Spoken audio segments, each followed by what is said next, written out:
Action अब चलो हामी सिधै खर्की नबस्नु होला है माछा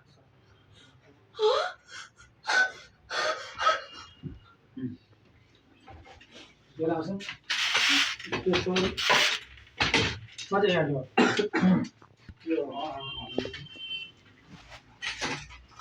हजुर यो पार हुन्छ होला त्यो तार निकाल तर पार हुन्छ तार छैन पार हेर्नु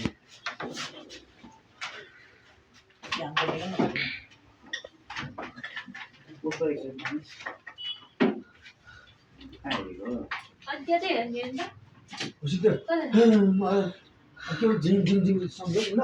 हल्का क्यामेरा साइड होइन अनि झिङ झिङ अब अर्डर बनाएर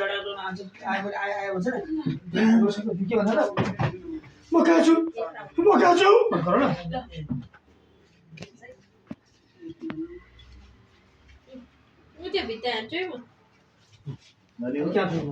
न मोड उसलाई चाटेर ल हेरे अहिले उ छैन त्यसमा छ सुर्केरी गए है मैले फेरि हैं आइगो त सरको जुरुकै हुन्छ उता ठिक फ्रेममा ए यो है आउँछ हैन अब हेलो बम आउँछ हेलो छैन त्यो त आउँछ हेलो हेलो हेलो त्यो माथि गर्नु भएन क्या यो त बल्ल खा अब गर्नु न हेलो हेलो मलाई छैन छैन बजाए नि जिउँदै हो हेलो फेरि आजै फेरि गयो यो चाहिँ के छ भन्छ साइलेन्ट मोड के गर्छ त्यसको हेलो हेलो है हेलो पागलहरु एकैछिन पनि हेलो हेलो मार्नु नसक्या जति नै झगडा गरे नि जे गरे पनि मेरो त जिन्दगी बिताउने साथी हो उसको साह्रै याद आएको छ मलाई त्यसको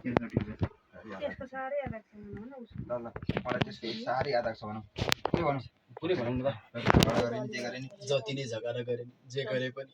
मेरो त जिन्दगी बिताउने साथी हो उसको साह्रै मलाई त्यसको के त्यसको त्यसको साह्रै याद आएको छ मलाई त्यसको साह्रै याद आएको छ ओके देऊ एक्सन जति नै झगडा गरे नि जे गरे नि मेरो त जिन्दगी बिताउने साथी हो आज त्यसको साह्रै याद आएको छ आज त आज भन्दा नि भएन भएन मलाई साह्रै याद आएको छ त्यसको आज फेरि मलाई त्यसको साह्रै याद आएको छ ल ल ल फेरि एकचोटि ल कट ल यस्तो गर सुरुमा उहाँहरू जाऊ अनि आफ्नै तालले बोल्दा नि हुन्छ कि तिमीले साथी बुझ्यौ उहाँहरू त्यो भन्दाखेरि उहाँहरू गरेर रुनुहुन्छ कि त्यही भएर ऊ आँखा आँखा नहेर भने कि बुझ्यौ सुरुमा चाहिँ आफै जाऊ जति नै झगडा गरे नि अब अन्त जे गरे नि मेरो त जिन्दगी बिताउने साथी हो त्यसको साह्रै त्यसको साह्रै याद आएको छ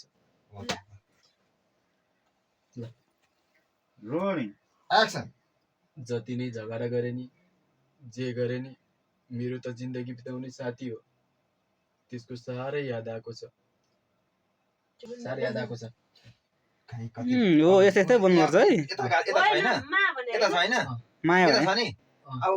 मादेला भन्ने है ट्याक्क दिदीहरू गएर दिदी जानु पर्दैन अब उता फर्केछन् के गर्नु म यहाँ आइसकेको छु तल भने के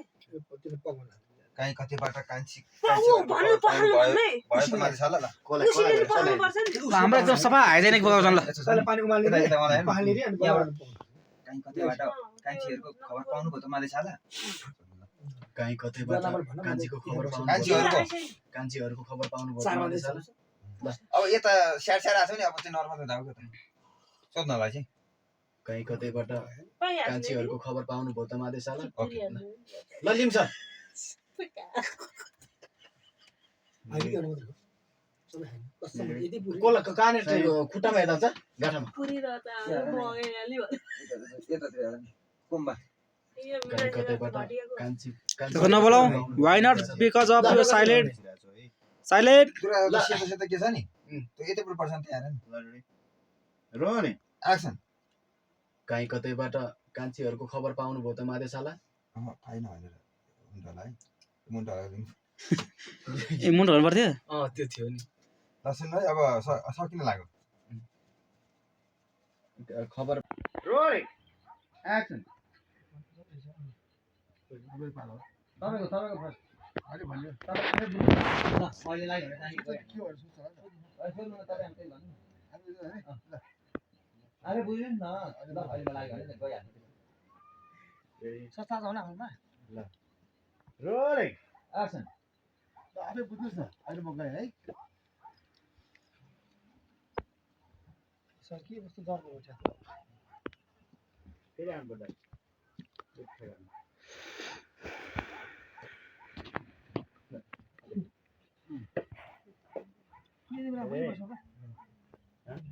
कसरी भेट्छ क्या बुढा त्यत्रो थाहा छ त्यो राख्नुलाई दुईपट्टि नि के मतलब हो त एउटा राख्ने कि उनीहरू राख्ने तपाईँको नाम हाल्नु बिचमै छ ठ्याक्कै दुईपट्टि राखेको कसरी के भन्दैन दुईपट्टि राखेको अलिक यसरी खिच्ने क्या यस्तो यस्तो मेरो नराख्ने ओके ल रेडी लिऊ है रोय अन्त हेर्नु एक्सन ल आफै बुझ्नुहोस् है अहिले म गएँ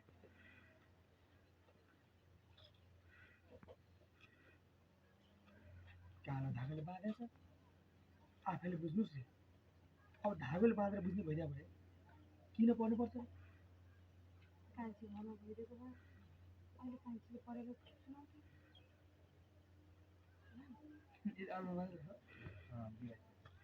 फेरि जिद्दी गरेर मिलेको हाल्यो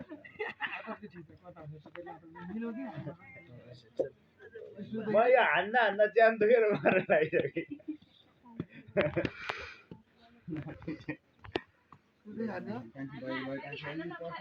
हान्दा हान्दा भलक छ है फेरि पढ्नुहुन्छ उहाँलाई लगेर ननी रोय रोल एक्सन आफै बुझ्नुहोस् अहिले म गएँ है कालो धागोले बाँधेर चिठी छ आफै बुझ्नु न अरे अब धागोले बाँधेर बुझ्ने भइदियो भने संसारमा किन पढ्नु पर्थ्यो होला कान्छी अहिले घरमा भइदिएको भए अलिअलि पढेर सुनाउँथ्यो। यसबारे नि माथि अहिले पनि मैले भर्खरै आएर हालेँ हो एक गर्दिन किन महिनाले पढ्न आउँछ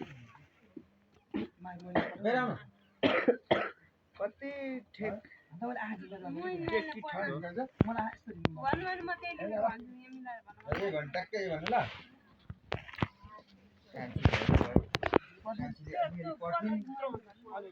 अलिअलि पढ्ने कान्छी घरमा भइदिएको भए कान्छीलाई अलिअलि पढ्थेँ यहाँ कान्छी पनि छैन यसो भन्नु न माथि मोहिनी नानीले पढ्नुहुन्छ उहाँलाई लगेर चिठी ल्याउन ऊ त पढेर आएको मान्छे भएर पढ्नुहुन्छ क्या तर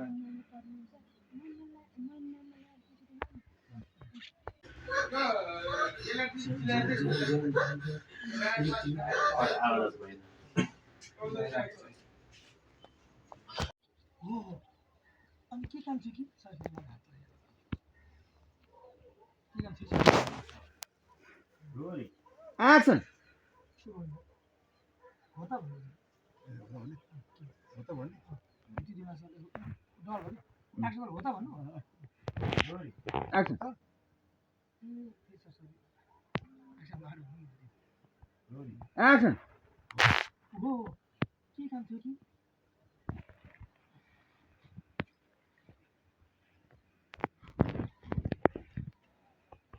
तपाईँहरूको ठेगानामा चिठी आएको रहेछ के पुऱ्याउनु आएको ल लिनु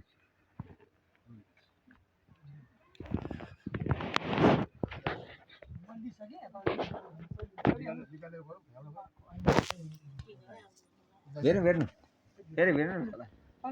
बिस्तारै आरामले बोल्नु न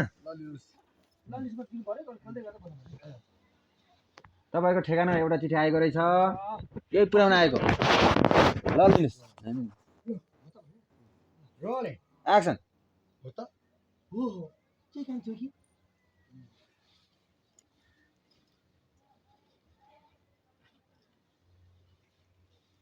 तपाईँको ठेगानामा चिठी आएको रहेछ म त्यही पुऱ्याउनु आएको ल दिनुहोस्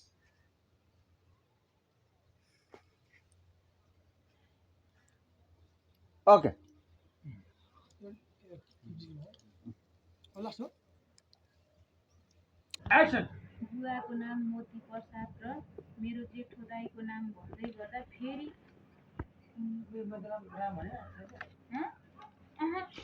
मेरो जेठो दाईको नाम राम दाईको नाम मात्रै हो राम पनि लेख्छ त कहाँ छ यहाँ आउँदै हो छ बुवाको नाम पर्छ भन्दै मेरो जेठो दाईको नाम भन्दै ल कहिले यहाँ राम म त जे ल्याए त्यही पढ्दै मलाई